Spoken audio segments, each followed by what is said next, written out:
Hi, Misha here, and even though the weathermen promised it would cool off, and by cool off I mean low 90s, it's actually 103 today. So we still are on vacation because last time was rough enough. If you saw the Wasser 3 video, you understood the moist range day. So indoors. Now they're saying it might cool off in 2 or 3 days, so we will see. In the interim, I wanted to talk about this rifle. The Brownells XBRN16E1. Not new, but new to me. You also might recognize this exact one from both Chris Bartacci, Small Arms Solution, and Henry Chan, 9-Hole Reviews videos. I've joked to them that it's kind of like the traveling rifle, so next maybe I should send it to some other person to do videos on. But came in my hands, kind of interested in it, might keep it. And since we're doing the thing over on Patreon, where the next ridiculous deep dive video is going to be either on the FAL or the AR-15, I thought, well, we did an FAL video looking at the DS Arms lightweight carbine last month. Why don't we do an AR-based video focusing on the M16E1 and the Brownells clone of it, just to kind of balance things out. That said, voting is still open over on Patreon, but the FAL is clearly leading about 2 to 1, maybe a little less, over the AR-15. So it looks like the next deep dive will be on the FAL, but there's still time to go over and vote, or sign up at $1 and up a month and vote. You can also participate in our next Q&A. So, thought we would just, go on about this. And either way, we'll do both deep dives. But, let's talk about the XM16E1, kind of its interesting transitional place in history, and what Brownells got right and did not get right with their replica. Even if these aren't currently available on their website, why not? Again, it's over 100 degrees outside, so I'm not going out there to shoot. If you brave it, my hat is off to you. With that, if you can't sign up on Patreon, we perfectly understand. Liking, sharing, subscribing, and checking out some of our older videos. Those are all great ways to keep things rolling around here, too. So, let's dive in and go back to the late 1950s. Okay, how to condense the history real quick, just to give context to the XM16E1, aka the Colt Model 603. Well, it all goes back to 1954, when the U.S. begins trials for a new rifle that would result in the M14, adopted in 57, put into production in 59, and frankly, already shit-canned by 1963, mostly because of Robert McNamara. But in 1957, there was an effort for a small-diameter, high-velocity program to make kind of a export rifle and replacement for what we would consider PDW-type guns, like the M1, M2 carbine. And this is where the AR-15 pops in, or as it was initially known, the XAR-1501. Armorlight had made the AR-10. It was a latecomer to the trials for 7.62 NATO. The one the M14 would win. What could you do about it? It was never going to win, frankly. But it was new technology. Armorlight being a division of Fairchild, they had access to very incredible metallurgy and polymer materials at the time, and lightweight. That actually set them up very well in 57 to make a scaled-down prototype, firing what the U.S. government, U.S. military, U.S. Army wanted. And they wanted a 22 caliber type gun weighing about 6 pounds. They wanted it to be select fire, and they wanted it to be able to penetrate a steel helmet. And the earliest prototypes from Armorlight were available in May of 57. Stoner directly worked on that. And they would build 10 for trials, submitting them the following year. And they would be over at Aberdeen and other places. And really, it started off firing the 222 Remington round. And it was doing well except it wasn't quite penetrating the steel helmet at 50 yards as needed. This would result in the 222 special round, which would evolve into 223, basically just a name change. It would also use a new powder, DuPont's IMR, improved military rifle powder, and sometimes known as stick powder. This would kind of give it the oomph and everything it needed to pass the initial trials, but there would be the barrel bursting, although this was mostly blamed on rainwater and kind of other factors. Regardless, the military stepped away. This led to Armalite selling off mainly the gas system, but essentially the design, to Colt in 1959. And by December of that year, the earliest Colt Model 01, also the 601, prototypes were available, and they would be in full-scale production by 1960 and actually be produced for quite a while. Why am I talking about this? Well, in the past, we actually did a video on the Brownells BRN601, and kind of a neat gun. I had some compliments and criticisms for that too. You probably recognize them for having the green furniture. Truth is, the original ones had brown furniture, which was essentially the unpainted, reinforced fiberglass type material they used. And the very last 601s actually had black furniture painted. This kind of gets into the type A, B, C stocks and all that. Now the 601 ended up with J. And the reason, even though I like the 601, is because I have my SP1 here, which is an early SP1 from 1965. But in a lot of ways, it looks like a 601. Well, or rather a 602. We'll get into the differences in context. But either way, the 601 was marketed by Colt, and the reason they decided to go with the 223, the AR-15, instead of the AR-10, really had to do with Robert McDonnell, Bobby McDonnell, who set about marketing both guns kind of on a Pacific tour into Southeast Asia, and all of a sudden he realized that very few countries were interested in the 308 version, but a lot of them were really interested in the 223 version, along with, obviously, its cartridge built just for it. So Colt really, at the last minute, shifted gears, kind of shelving the AR-10, although they had rights to it, and pumping up the AR-15, going high production for the 601. And Malaysia and India would kind of buy some pilot contracts and push it from there. Now, they would also have quite a bit of success in America with Curtis LeMay of the Air Force, who during a party trialed one out and was quite impressed. He tried to order quite a few for the Air Force to replace their aging M2 carbines and other guns. This was initially blocked under Eisenhower, and actually blocked again during the first year of Kennedy, thanks to General Maxwell Taylor. But eventually in '62, his third request to buy some would go ahead, thanks to Robert McNamara, which would lead into '63. So that would be where the XM16, the original, kind of pops in. Now the original 601, or Model 01, is very similar to this gun, but few differences. In that Brownells, for example, this has the improved 3-prong flash hider. It had the original duckbill. Most of the 601s had green painted furniture. They still had the push pin front without any kind of reinforcing ribs on either side. Slab side as it's known.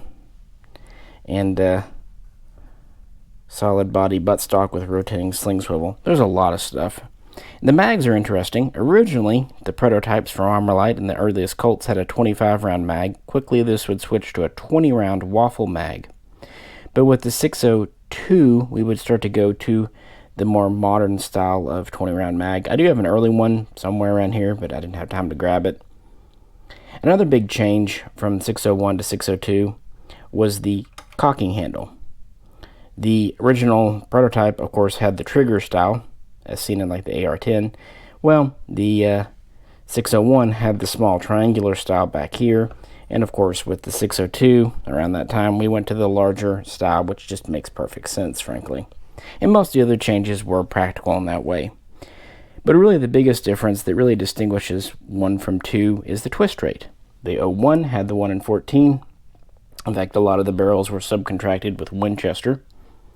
But the 02, which went into production in 1963, had a 1 in 12. This was mostly done for Arctic reasons and tracer reasons, things of that nature. Story for the longer video, but kind of gives you the big gist. But there were several other little changes that kind of crept in as Colt refined the design. But originally the 601 stayed pretty static from 1960 to 62, and they built about 14 to 15,000. Again, most with the green furniture, and most were sold to foreign customers. Quite a few were actually sold to U.S. police, but about 1,000 went to the Army for further testing. A smaller number would go to the Navy, used mostly by the SEALs, and a couple of thousand, maybe a little more, went to the Air Force to kind of replace guns that were desperately needed, but these were basically off-the-shelf purchases. Using a late style 20-round pouch to prop this up, you can see the true slab side on this, the early style port door, mag catch. Some things that changed the controls: the 601 mag catch and the 601 bolt release were very different. Those were changed with the 602. Also the dimple. Originally these had a dimpled safety. They would have had a dimpled push pin as well early on. No one knows exactly sure why. Some have said it's a manufacturing holdover. Could be. I've also wondered if it was to make the pins easier to push out with a bullet tip. I don't know. Speculation. In the early furniture was kind of this mottled style. Now, one interesting thing, the gas block changed. Excuse me, the front sight base, which is a part of the gas block. Originally, they were cast. Let's point that out. 20-inch pencil barrel. Like I said, changed to 1 in 12 twist. All kinds of fun stuff. And early on, Colt was supplying bayonets, even slings, magazines, because these were not a standard gun. But that would all change in 1963. The AR would be in, the M14 out. Interestingly, it was only supposed to be an interim measure. It was just a stopgap, temporary. In fact, it was called a one-time purchase. So now we can bring the Brownells out. You see, the M14 wasn't canceled with intentions to adopt the AR-15 or XM16. No. There was a whole new advanced weapons program, the SPIW program, which is SPIW. My speech cannot pronounce, so it actually says SPIW. But that was to be the new weapons system. But they knew testing would go on for at least 2 years, realistically even more. And keep in mind, this is before the Vietnam War had really got going at all. They just were some advisors who did have some ARs over there, of course. Project Agile in late 61 brought over a few, and then about 1,000 more were sent over in 62, and they were earning quite a good reputation for themselves. So that's why it was kind of adopted as an interim by the Army. The Air Force, obviously, LeMay was still a big fan.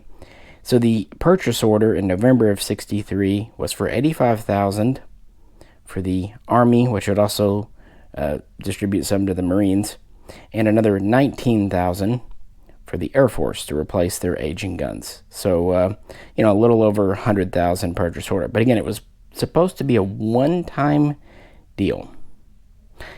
Yeah, that's how it worked out, right? Well, these would be delivered in 1964 starting off, and there were two basic versions. The Model 602, represented by my SP1, would evolve into the Model 604. And a new model for the Army, and thus Marines, would be the Model 603, which is what the XM16E1 is. These are the two models produced concurrently, and as time would go on, they would use more and more of the same parts, including bolts. And by 1965, they were quite prevalent in Vietnam, because by that point the war had really heated up, and they needed guns. The M14 was not all the time well suited, sometimes very little well suited.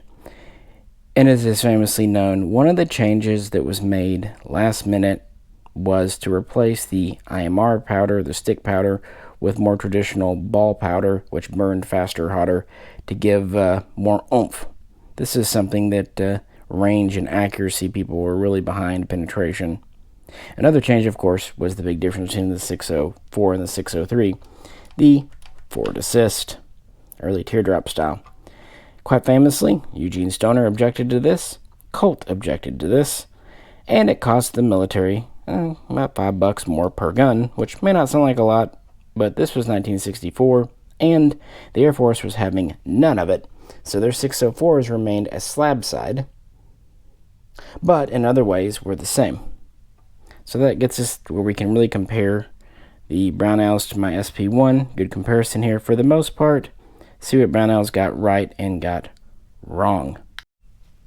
Let's begin with the buttstock. My SP1 has the earlier style of stock. Smooth, no trapdoor, has rubber butt plate, moving sling swivel. The earliest guns had non-coated swivels. Soon they would go to rubber coated. Like I said, the Type C stocks differed from the later Type D, and even those differed a bit from early to late, kind of the shinier to matte production. And when we look at the Brownells, some people have criticized the Brownells furniture. I don't hate it. I really don't. For considering you have to build with modern materials on a budget, it's not bad. And it's the correct color, because by the 603, 604 series, they were black. And unlike painted, because the original material was more of a brownish color, it was actually true black. We do have a rotating sling swivel. It is rubber coated, which would be correct for the style. We do have a rubber butt plate. It's a little harder rubber than this, and this is more of a shiny rubber. This is more of a matte rubber, so you could maybe criticize that. Looking at the furniture further on, we have the original pistol grip here, definitely the early kind of skinnier mottled style. This is just a more common style. I could point out some differences, like the checkering is concave in this more. This is more sticky outy, but it's an A1 grip. If you really wanted to, you could try to find that earlier style, but it's also possible that in service that could have been replaced, and that's something to always keep in mind. The handguards, the early style is often called non-drain hole. Fine. It's really a production change. Technically, yeah, these are maybe a little different, but again, they're fine. More of a matte texture, more of a matte finish. So I don't hate it. Furniture is acceptable. Little differences, but I think it gets more maligned than it should for the E1 from Brownells. Now let's focus on receivers and their parts.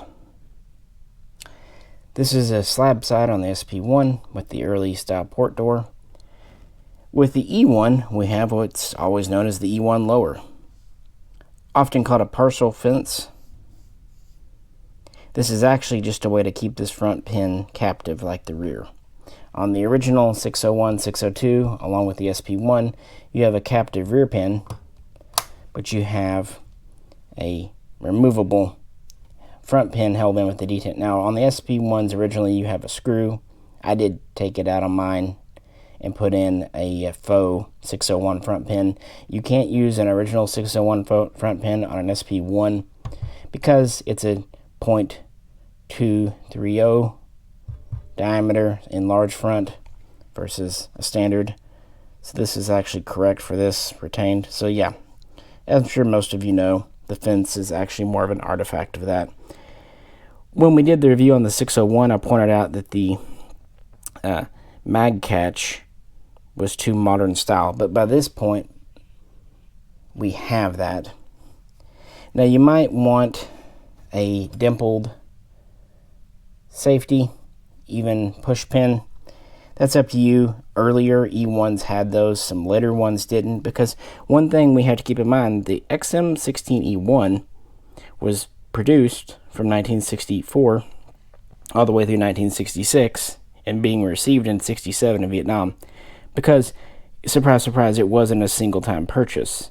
They would buy 100,000 more in 65 and 100,000 more in 66. So you're looking at a total production, counting 604s and 603s, of over 300,000. So changes would creep into the design because it was experimental. So I'll let that go. Same goes with the port door. When we looked at the Brownells 601, I could complain that it's not quite right, early style. But by the E1, yeah, it's a proper port door because it's the same as an A1, really. And ditto for the rear sight. Some complained that the 601 didn't have the arrows quite done right. They were correct, of course. But by the E1, we're getting more standardized. Early ones, okay, a little different, but yeah. Charging handle would have been the same. This does have the teardrop forward assist. Good on them for that. Pretty standard gun. In fact, they even got the roll pin in the rear. Yeah, the original M16s had a roll pin that held the receiver extension, what we call the buffer tube, in. It's still screwed into the receiver, but to keep it from unscrewing, a roll pin would run through it. Well, they replicated that on the Brownells. Now, this is a faux roll pin. It is just ever so slightly lower than on an original. You can't really tell, but it doesn't quite intercept the tube because it's not needed, but cosmetically, it is there. Fun fact, SP1s had that pin through serial number 89000. Then they actually had the spot for it, but no pin, and then they did away with it entirely because, again, it wasn't needed. Now, we will talk about internals in a minute, but I want to cover the externals going towards the barrel now. Flipping over, the SP1 actually has a transitional bolt catch. This has a pretty standard one, but that's okay. Again, something you complain about the 601 not having. That's what I'm kind of noticing here. It's actually easier to do an E1 than an 01 clone, just because of the specialized parts or lack thereof. Going to the barrel. One thing that the military did not like was the cast front sight base / gas block. So when the 603 and 604s came out, they went to a forged style. So that's good. They also went to the improved 3-prong flash hider from the original duckbill. Fine. And the barrel markings would change. Originally the 602 would have VP, and then you'd get MVP, and then eventually, towards the end of E1 production, you would just have MP. The barrel markings are not correct on the Brownells. I wouldn't expect them to be. In fact, one thing to point out, the original AR-15, as I'm sure you know, had no chrome plating inside the bore chamber. It wasn't because they didn't know about it. They did. They just didn't chrome plate 22 caliber bores at that time. 30 caliber was about as small as they chrome plated. I mean, chrome plating goes back to World War II, Russia, Japan, etc. It would take them a while to develop that technology for this type of gun, though. So having a forged front sight base is correct, but we do have a few errors here. Not too bad, though. This one has the flashing on the SP1 smoothed out, machined down on the front and back. This would actually continue till 69, 70. So for an E1, it should be machined down. It's not on the Brownells. I think I would maybe take it off and machine it down.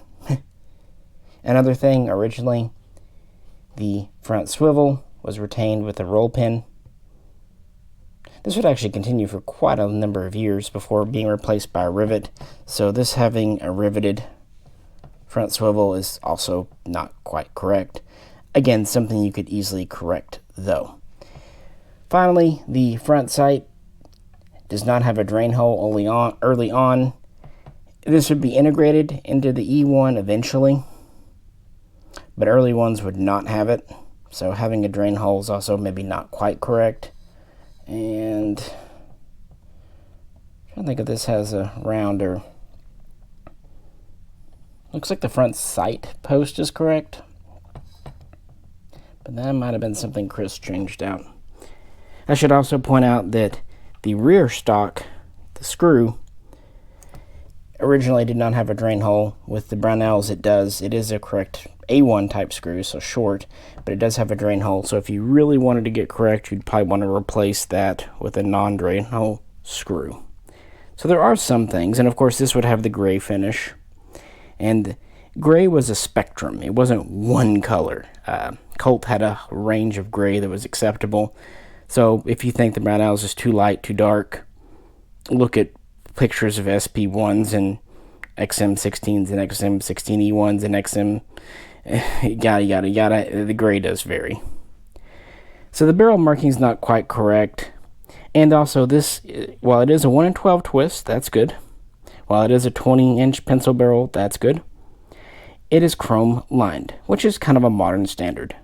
The fact is, though, the E1s were not. The original E1s didn't even have a chrome-plated chamber, although late ones might have had that feature as it was integrated in, because, as we know, the switch from the stick powder to ball produced higher velocities, had problems, but also the AR-15 was kind of rushed into combat, and into combat in a theater that was very non-forgiving, so it had not had a lot of endurance time testing.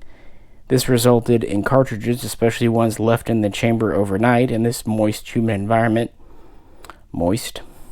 The cartridge would get stuck. So initially, the chamber was chrome-plated to try to ease extraction.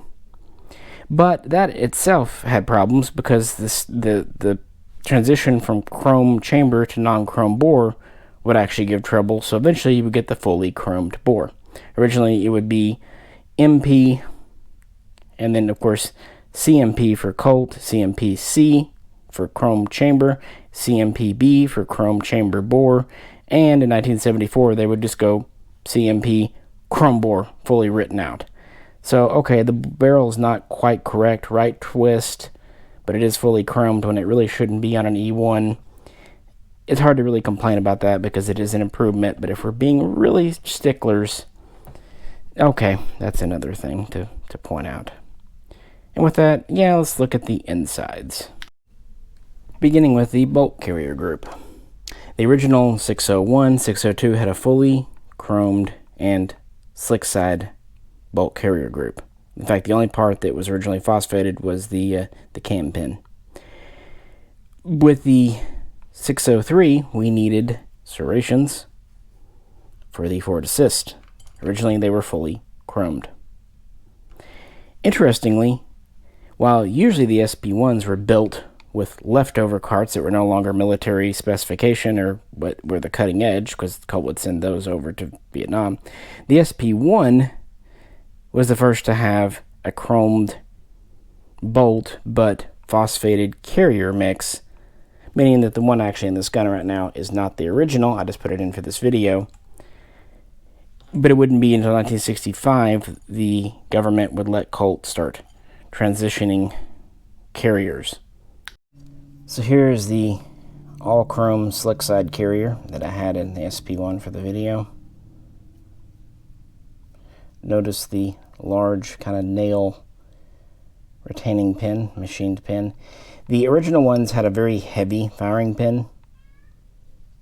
This would actually cause problems, especially with later ammo types, so almost all were replaced out regardless, even if they had a 601, 602 for safety's sake, because it is a floating pin. This would go to the improved pin, and then the more modern pin would appear during the E1's run.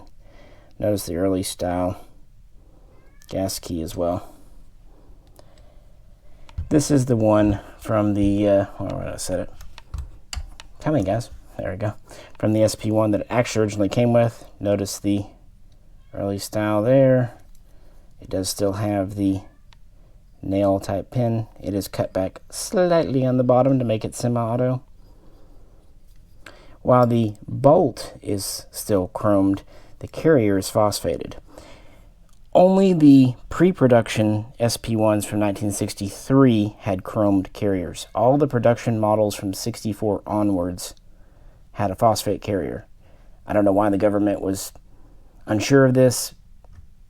So originally the E1s would all have chromed carriers too. This is not the one, again, that the E1 came with. Chris didn't like the Brownells one. He said it was too much of a matte finish, so he put this one in.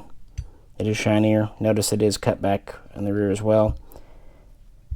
It is a serrated chromed carrier.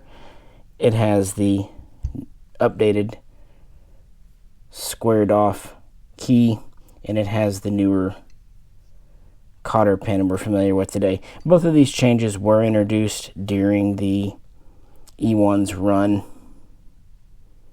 but probably after the chrome carrier was dropped.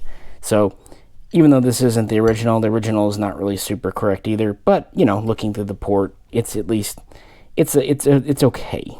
They could have done better, but I understand why for a production gun they didn't. It's also worth pointing out when they went to all phosphated carriers and serrations, they just started shipping the later 604s around 1966 onward with the same carrier as the 603, because having the serrations and not needing them is fine. But if you have a bolt group without serrations like this, and you try to put it in this gun, it'll fit, but your forward assist won't work. So they did a pretty good job on the bolt group. You know, I'd give it a B. Yeah, a B. I was going to say C, but nah, I mean, they at least went to a chrome group, so cool. The buffer is another area, though. Brownell's gun has a pretty standard modern rifle buffer. You can talk about differences like the wine-colored rubber stop and everything, but it's standard.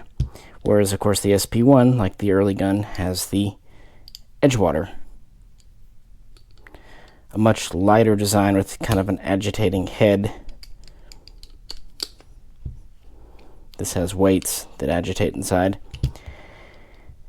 So really, if we're doing an early E1 especially, you would want an Edgewater, but I don't expect Brownells to make this part. For one, it's an inferior part. This is better. To be fair, most of the troubles that Edgewaters caused had to do in full auto, especially with the ball powder. Still, though, since it's an internal part, I don't blame them. Late E1s could have had the modern buffer, and even early ones could have had it swapped out, because that's what happened in, you know, armories and stuff. So the internals are okay. The buffer is nothing to write home about. Not good or bad, it just is. Comparing the trigger groups would be kind of fruitless because there's some automatic. Even the SP1s had modified groups more as time went on. But yeah. What do you think so far? Moving on. Thankfully, since these were built during the post-assault weapons ban era, those who lived through it, 94 to 2004, know. It has a flash hider on half by 28 threads, and it does have a bayonet lug. I know they seem like small things, even why would you want them things? You don't want them till you can't get them, and then you want them. So with that, let's see how a surplus M7 bayonet fits this gun. Quite well. Went on no problem. It has no more play than on any other gun. I will say the flash hider is made very well. Comparing it to the one on my SP1, the cuts and everything are fine for an improved 3-prong. This would be one of the later things changed before they would go to the A1, going to the birdcage. You know, we were talking about one of the requirements from the very beginning was it was to be select fire. Well, why? The average soldier was meant to use this in semi-automatic only, single shot, 20 round mag, no doubt. But there was a time and a place for full auto.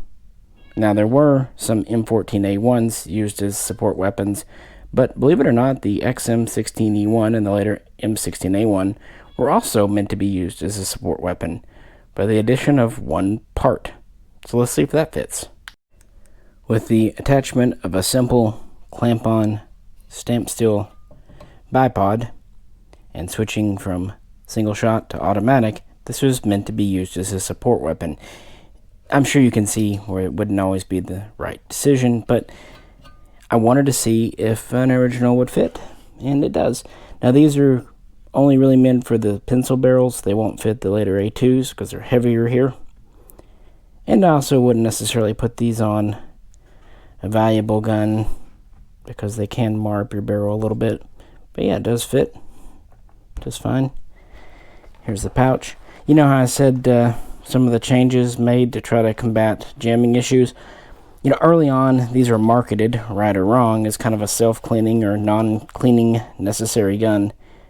Colt very quickly addressed that by issuing cleaning kits. But since there were no storage compartments in the stock, the kit was often stored in the same pouch as the bipod, with this giant zipper. Oh, I always found that kind of neat, frankly. Neat part. So yeah, our bayonet and our bipod do fit, which means things are made pretty good to spec.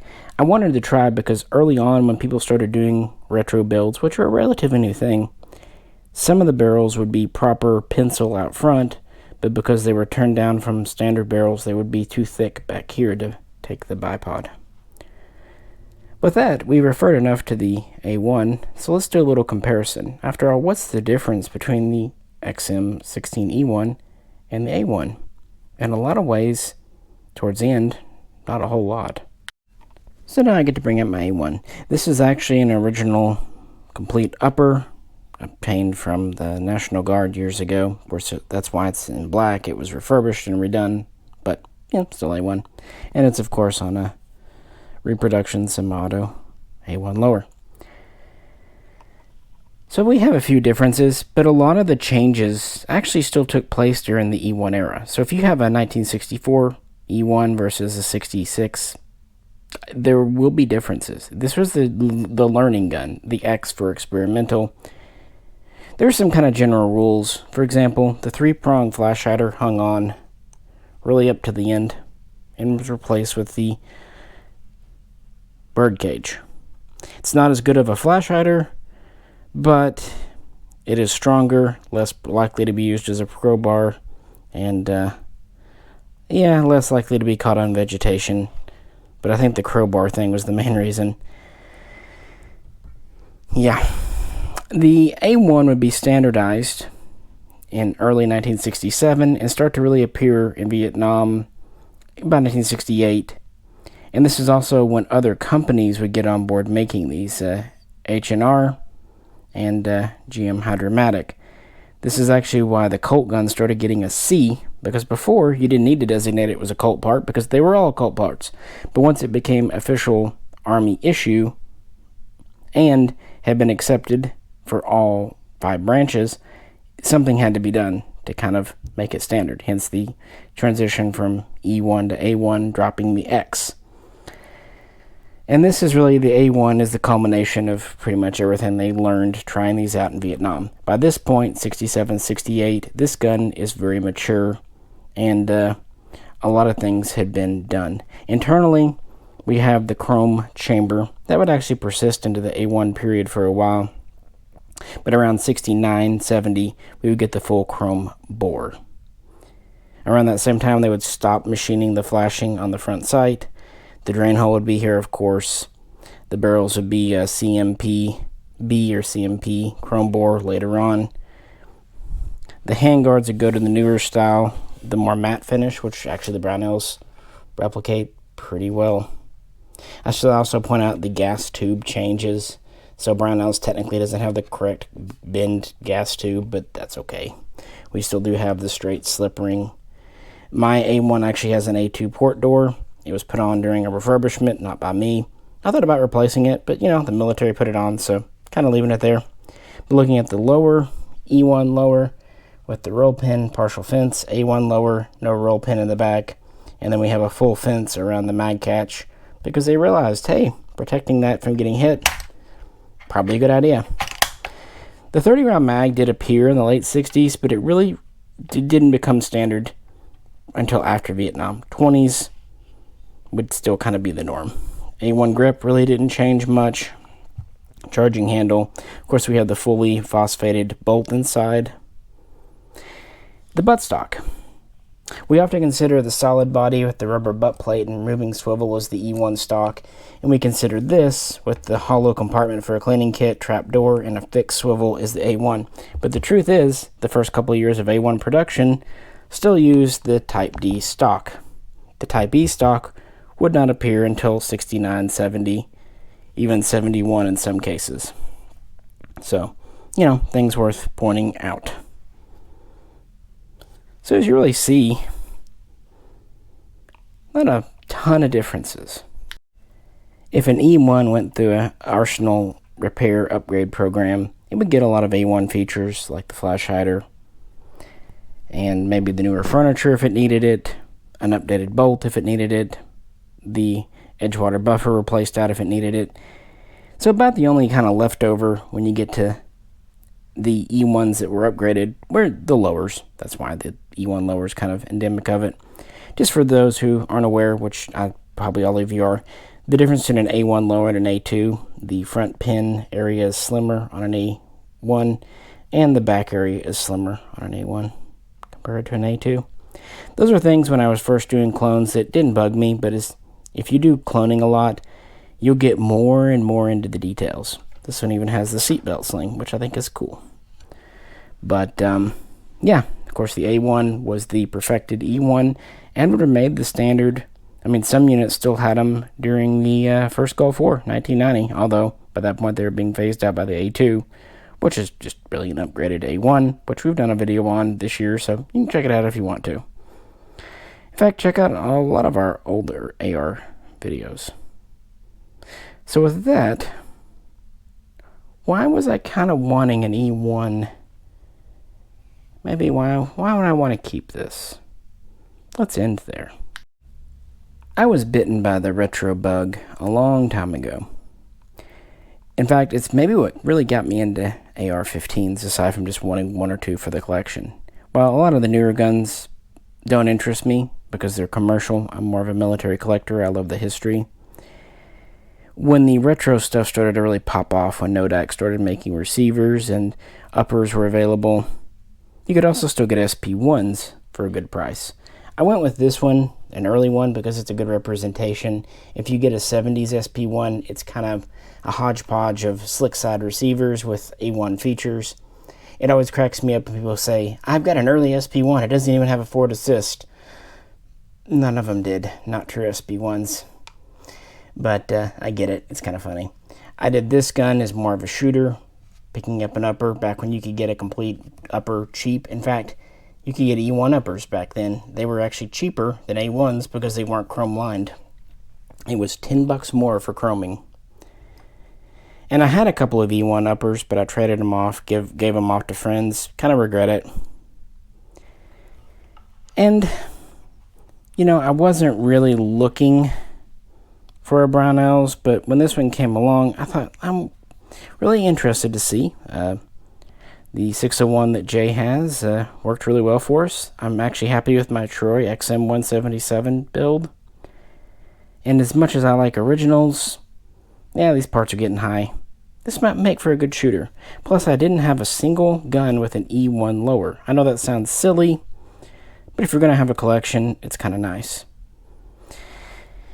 And, you get the 3-prong flash hider, forward assist, chrome bolt carrier, even if this one's swapped out. I don't know. They're not making them anymore. And I know other companies are doing clones, the H&R through Palmetto State. Colt's done theirs, but that's the difference. Colt's may be a little bit better, especially with the lower markings, obviously. It was also more than twice the money. These were $1,200 retail. Colt's were like $2,600 retail. No thanks. And Colts actually have a lot of the same faults as the Brownells. There's a lot of things Colt didn't do right. They did actually get the front sight base flashing down. That was nice, but the ones I always had, I know some people got them that had MP marks on the barrel. The 2 or 3 I got never did. And the internals were modern bolt and, buffer. So, If Colt did theirs a dead ring or 1-for-1, I might be willing to pay that. But since it wasn't, what's in a name? They're not even made by Colt. They were sourced out. Colt sold their name and put them on those. So, this is really the best way, because there's not a semi-auto XM16E1 that Colt ever made. The SP1 was as close as you could get, and by the time they switched from the SP1 around 1982, 85, they were actually into M16A2 type guns. They're kind of hybrids. That's a whole story for another day. If you want a forward assist gun, or even a full fence lower gun from Colt, you're out of luck unless you buy the modern replicas. Back in the day, they were all slick sides, because this was the lower approved by the ATF in 1963. So that's what they stuck with, even as other parts like the barrel, flash hider, that changed. So an SP1 is neat, and I actually still do recommend them if you can find one for a good price, because they're all original parts, be they 60s or 70s. But failing that, I have nothing against the Brownells or even the H&R guns versus the Colt reproductions, just because they're all reproductions. And you're all going to have things like the furniture not quite the same, because it's made with modern methods. That said, this furniture, it's very close to the later style. Yeah, this one's a little different. I don't hate it though. And that's one thing I liked about Brownells. They did running changes, making small but noticeable improvements to their guns as time went on. Their AR-10s are a good example, which we've done videos on too, if you're interested. But yeah, I'm actually very tempted to hang on to this one. Definitely going to get it out and shoot it when it's not 103 out. Got to at least wait till it's 101, right, guys? And that's another nice thing about modern replicas. With an SP1, they're getting valuable. You might worry about scratching it, letting it get corroded outdoors, breaking the furniture. You know, these prongs on the handguards on the triangles are known for breaking. Even with original parts as a kit build like this, while they were once cheap and affordable, even those are starting to get kind of valuable. And I want a shooter. And this could very well be it. And I really do like the original style guns. You get the old school iron sights, teardrop forward assist, but what's really nice about this gun, it's very lightweight. Maybe not quite 6 pounds as they originally wanted, but under 7 pounds for a 20-inch rifle with a fixed stock. And I actually like the length of the E1A1 stock versus the A2. A2 is a little long. I can shoot it, but... And a lot of people, myself included, like the A1E1 grip for not having the finger hump. Triggers are fine on all these. It's an AR. Of course, they all take standard mags, all that good stuff. And that's another thing too. With an SP1, the reason I haven't done a whole lot to this gun, not even like swapping the bolts out in case I lose one, is you don't want to change them. They're getting collectible. But with the repro, change it. Like I said, I might even pull the front sight base off and machine down the flashing and refinish it. Even pop the rivet and put on a roll pin. Wouldn't worry about doing that. If you do that, you're actually just improving it. Well, I'm not going to say these will never be collectible. I've been around long enough to know better than that. But if you make good changes that make it more authentic, I cannot see that hurting the collectability. For example, the way Chris swapped the bolt group out. If he thinks it's a better looking bolt group, fine. So there's a lot of leeway and a lot of room for customization without worrying about impacting value for a replica gun that you just don't get with an original. And that's for anything, any of the pre-banned stuff. And of course, whereas an SP1 has a funky lower with the weird front pin, this is a standard lower, but it's also special for being the E1 type. I don't know. I'm actually pretty impressed with it, and the faults that it has, I can live with for the most part, or change. And I really like that 601, but it had more. And again, you could change them, like the lower parts, but there's more work to it. This gun, less work, and also, there weren't many 601s or 602s in the U.S. military. A few thousand, mostly Air Force, some Army.